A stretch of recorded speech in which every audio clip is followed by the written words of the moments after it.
Alexandre has in Ireland. The other thing for me is that most of his races so far have been steadily run races. He hasn't always settled. Maybe a more strongly run race will help him, but I think that his jumping remains a question mark. It's not always been that slick, and also whether a more strongly run race will suit him or not, because it's been steadily run races to this point. The on-course mover has been Rule the World 5-1 from 13-2. They're filtering out onto the track for the Neptune Investment Novices Hurdle, the smallest field ever drawn together for this one. Mark Johnson will describe the race. So now they're about to be called in.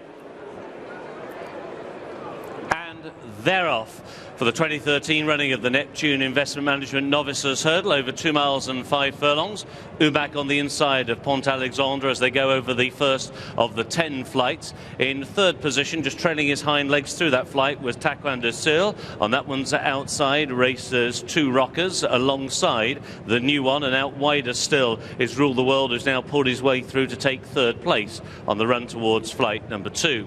As they go to it, it's Pone Alexandre. It has a head in front and jumps it quick and economically. The one who lost places in the air was Rule the World. He went into that flight in third place. He emerges in 6th. He only has Chatterbox and the yellow colours of Minsk behind him as they now begin to make this long run, which will take them down the hill and into the home straight, where 2 more flights of hurdles await them.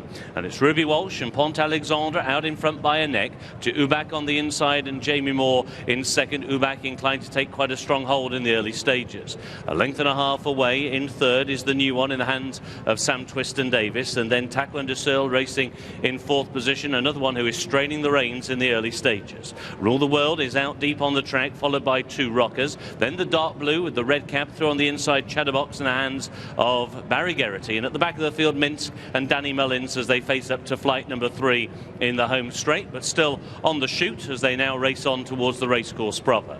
And it is Pone Alexandre defending this perfect 3 out of 3 record as he makes his first start in England. He's out in front now by 3 parts of a length to Ubac racing in second. Now there's nearly 2 lengths back to the third horse, who is the new one. Further length and a half then towards the inside in fourth position, Twiston-Davis. And that one's outside is Two Rockers, and then Rule the World. Chatterbox covered up towards the inside, and Minsk seeing plenty of daylight out wide as they now race on towards flight number 4. It will be the last in a circuit's time in the Neptune Investment Management Novices Hurdle Grade 1.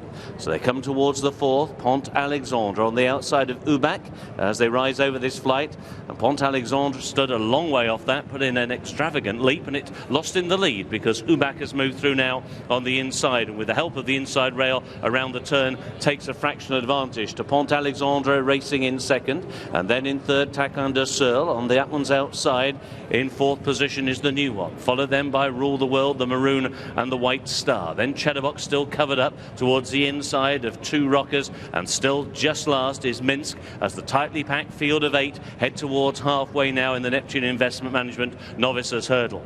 And it's still Ruby Walsh and Pone Alexandre out in front.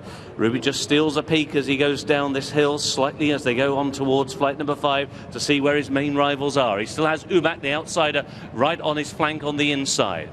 And there was a mistake there over that flight of hurdles at the back of the field by Two Rockers, who just got a little low over that flight. Going now on towards the next, which is flight number 6, Pone Alexandre. And once again, Ruby just steals a peek to see where the big battalions are behind him. Ubac staying with him on the inside, followed 2 lengths away by the new one. And then towards the inside is Twiston-Davis as they go over flight number 6, and Ubac emerges with the lead. Twiston-Davis wasn't that quick in the air, and neither too was Chatterbox. Might have just been put off there by Twiston-Davis, who was slow over that flight of hurdles. They go towards the dogleg turn, taken now before the next flight, which will be flight number 7 of the 10. Pone Alexandre towards the outside of Ubac. These are still the first 2, but all the others in behind are going well enough as they cross over that flight. At the back of the field, Chatterbox landed a little flat-footed and now being ridden along on his outside is Two Rockers, but still a horse blanket would cover the field as Ubac and Pone Alexandre are mixing it up for the leaders. Now they begin to make the descent with 3 more flights of hurdles to take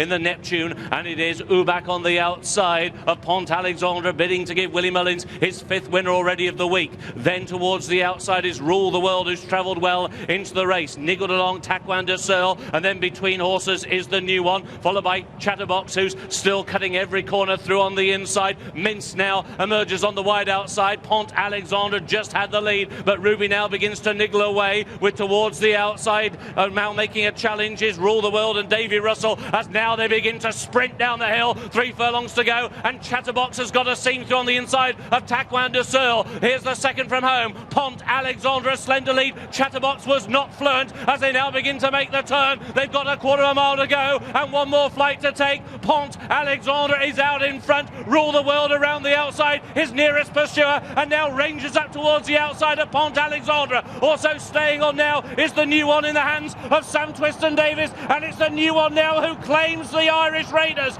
up towards the final flight. It is the new one who took it with a lead of a widening 3 lengths. In second is Rule the World. Pone Alexandre is beaten in third, and with half a furlong to go, it is the new one and Sam Twiston-Davis who take the Neptune Investment Management Novices hurdle. The new one wins for the 3rd time at Cheltenham. In second was Rule the World. Pone Alexandre was back in third, and Chatterbox finished 4th.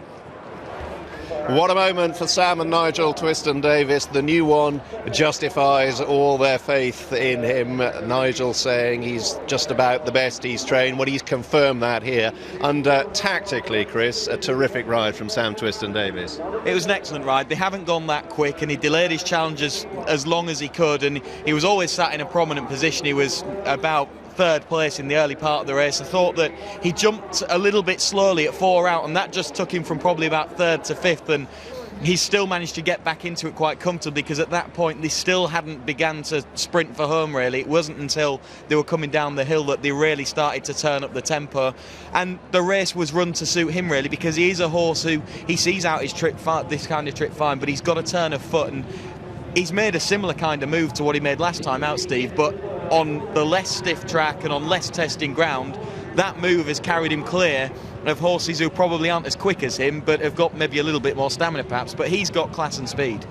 I think this is, we've seen it with the horse before. Hardy used his history back. I'm not saying he's that class, but I won't think you can dismiss the idea that this could drop back in trip and still be every bit as effective. He was keen to hold the horse. He was keen to hold the horse up. Remember, he criticised himself last time for coming too early.